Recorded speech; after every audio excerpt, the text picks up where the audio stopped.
किसके दबाव में आकर करिश्मा कपूर को करनी पड़ी थी अरेंज मैरिज? आखिर क्यों गोविंदा ने कई सालों तक अपनी शादी को छुपा कर रखा? वह कौन था जिसने माधुरी को मिलवाया था डॉक्टर नैने से? और क्यों रवीना को करनी पड़ी अनिल थदानी से शादी? जानने के लिए बने रहिए वीडियो के अंत तक। 90 का दशक बॉलीवुड के लिए एक सुनहरा युग था। इस समय के सितारों ने न केवल अपने अभिनय से लोगों के दिलों में जगह बनाई, बल्कि उनकी व्यक्तिगत जिंदगी भी चर्चा का विषय बनी। इनमें से कई सितारों ने अपने करियर के शिखर पर होने के बावजूद अरेंज मैरिज को चुना। आइए जानते हैं ऐसे ही कुछ सितारों के बारे में जिन्होंने अपने माता पिता और परिवार की पसंद का सम्मान करते हुए अरेंज मैरिज की और अपने जीवन में खुशहाल शादीशुदा जीवन का उदाहरण प्रस्तुत किया। नंबर 1, माधुरी दीक्षित। 90 के दशक की धड़कन कही जाने वाली माधुरी दीक्षित का नाम बॉलीवुड के कई बड़े सितारों के साथ जुड़ा, लेकिन उन्होंने 1999 में डॉक्टर श्रीराम माधव नैने से शादी कर ली। यह एक अरेंज मैरिज थी जिसे उनके परिवार ने तय किया। श्रीराम माधव नैने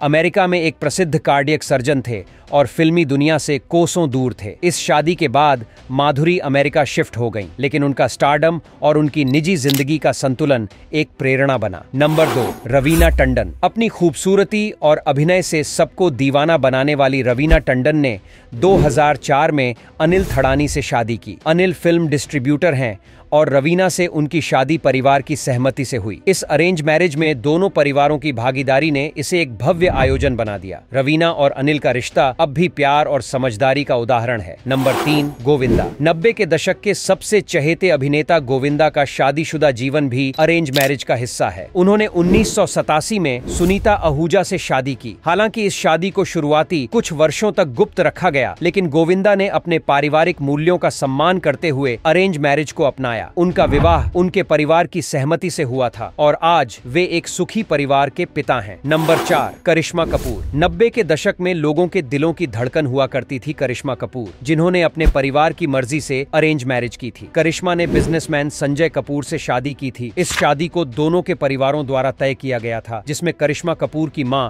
बबीता कपूर का बड़ा हाथ माना जाता है। दोनों ही परिवारों की सहमति और मौजूदगी में पूरे रीति रिवाज के साथ यह शादी की गई थी। नंबर 5, अजय देवगन। हालांकि अजय देवगन और काजोल की शादी को लव मैरिज और अरेंज मैरिज का एक मिश्रण कहा जा सकता है, लेकिन इस शादी में परिवार की सहमति प्रमुख भूमिका निभाई। 1999 में हुई इस शादी में दोनों परिवारों ने महत्वपूर्ण भूमिका निभाई और यह एक पारंपरिक अरेंज मैरिज की तरह हुई। अजय और काजोल अब बॉलीवुड के सबसे पावरफुल कपल्स में से एक माने जाते हैं। नंबर 6, अक्षय कुमार। बॉलीवुड के खिलाड़ी अक्षय कुमार का नाम कई अभिनेत्रियों के साथ जुड़ा, लेकिन उन्होंने 2001 में ट्विंकल खन्ना से शादी की। इस शादी को अरेंज मैरिज की श्रेणी में रखा जा सकता है, क्योंकि दोनों परिवारों ने इस रिश्ते को तय किया था। अक्षय और ट्विंकल की जोड़ी आज बॉलीवुड की सबसे स्थिर और सफल जोड़ियों में से एक है। नंबर 7, सनी देओल। सनी देओल, जो अपनी दमदार एक्टिंग और एक्शन फिल्मों के लिए जाने जाते हैं, पूजा देओल से अरेंज मैरिज की। उनकी पत्नी पूजा लाइमलाइट से दूर रहीं और यह शादी दोनों परिवारों की सहमति से तय हुई थी। सनी देओल का यह फैसला उनके पारंपरिक और पारिवारिक मूल्यों को दर्शाता है। नंबर 8, जैकी श्रॉफ। जैकी श्रॉफ, जो अपने समय के स्टाइल आइकन थे, भी अपने परिवार की पसंद का सम्मान करते हुए अरेंज मैरिज की। उनकी पत्नी आयशा श्रॉफ भी एक समय मॉडल और अभिनेत्री थीं। यह शादी दोनों परिवारों की सहमति से हुई थी और जैकी के पारिवारिक जीवन को बहुत स्थिर बनाया।